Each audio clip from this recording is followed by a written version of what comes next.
சாலையில் கத்தி குத்து காயங்களுடன் சடலமாக கிடந்த பெண்.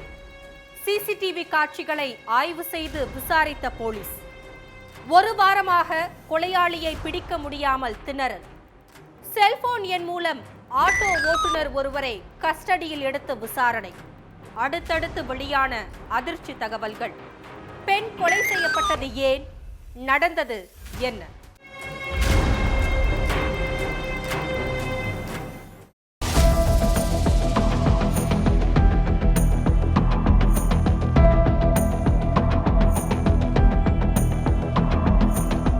டிசம்பர் 24ஆம் தேதி நைட்டு நேரத்துல வாக்கிங் போன அமினாபி ரொம்ப நேரமாகியும் வீடு திரும்பல. இதனால மனைவி அமினாபிக்கு கணவர் முகமது இப்ரார் போன் பண்ணி பார்த்திருக்காரு.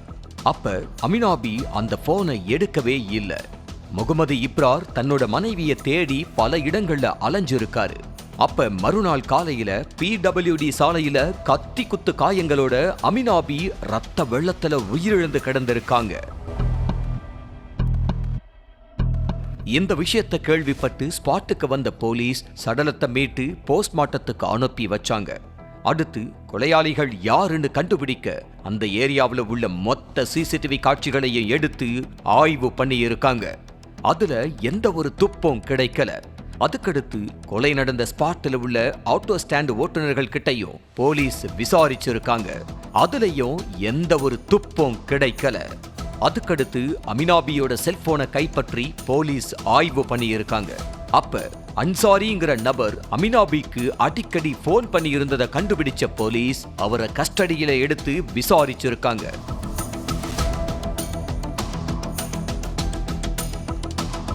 மும்பை காட்கோபர் பகுதியைச் சேர்ந்த அமினாபியும் ஆட்டோ ஓட்டுநரான அன்சாரியோட மனைவியும் க்ளோஸ் ஃப்ரெண்ட்ஸ். அமினாபியோட குடும்பம் ரொம்ப ஏழ்மை நிலையில இருந்திருக்கு. கொரோனா நேரத்துல பொருளாதார ரீதியா ரொம்ப கஷ்டத்துல இருந்த அமினாபி அன்சாரியோட மனைவி கிட்ட குடும்ப தேவைக்காக 3 லட்சம் ரூபாய் கடன் கேட்டிருக்காங்க. தோழி பணம் கேட்ட உடனே அன்சாரியோட மனைவியும் தனக்கு தெரிஞ்சவங்க கிட்ட கடன் வாங்கி அந்த பணத்தை கொடுத்திருக்காங்க. ஆனா பணத்தை வாங்கின அமினாபி கிட்டத்தட்ட 5 வருஷமா அந்த பணத்தை திருப்பி கொடுக்காம ஏமாத்திக்கிட்டு இருந்திருக்காங்க. பணத்தை அப்ப தர்றேன் இப்ப தர்றேன்னு ஏமாத்திக்கிட்டு இருந்த அமினாபி ஒரு கட்டத்துல என்னால 3 லட்சம் ரூபாயை திருப்பி தர முடியாது, உன்னால என்ன ஒன்னும் செய்ய முடியாதுன்னு சண்டை போட்டிருக்காங்க. அதுக்கு அன்சாரியும் அவங்க மனைவியும், நாங்களே இன்னொருத்தங்க கிட்ட இருந்து கடனை வாங்கி பணத்தை கொடுத்தோம், இப்ப நீங்க அந்த பணத்தை கொடுக்கலனா அவங்க எங்க மேல போலீஸ் ஸ்டேஷன்ல கம்ப்ளைண்ட் பண்ணிடுவாங்க. அதே மாதிரி எங்க மகளுக்கு உடல்நிலை சரியில்லாம ஹாஸ்பிட்டல்ல அட்மிட் பண்ணியிருக்கோம், இந்த நேரத்துல நீங்க பணம் கொடுத்து ஹெல்ப் பண்ணா கொஞ்சம் நல்லா இருக்கும்னு கேட்டிருக்காங்க. ஆனா அத காது கொடுத்து கூட கேட்காத அமினாபி, உங்க மகளுக்கு என்ன ஆனா எனக்கு என்ன, இனிமே பணத்தை கேட்டு நீங்க என்ன டார்ச்சர் பண்ணனா ஆளை வச்சு உன்னை போட்டு தள்ளிடுவேன்னு மிரட்டி இருக்காங்க. இதனால கடும் கோபமான அன்சாரி அமினாபியை கொலை செய்ய திட்டம் போட்டிருக்காரு. அமினாபி எப்பெல்லாம் வீட்டை விட்டு வெளியில தனியா வர்றாங்க, எங்கெல்லாம் தனியா போறாங்கன்னு எல்லாத்தையும் நோட் பண்ணிட்டு இருந்திருக்காரு அன்சாரி.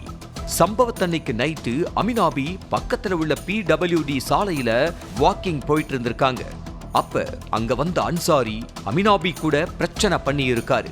அடுத்து மறைச்சு வச்சிருந்த கத்தியை எடுத்த அன்சாரி அமினாபிய சரமாரியா கத்தியால குத்தி இருக்காரு.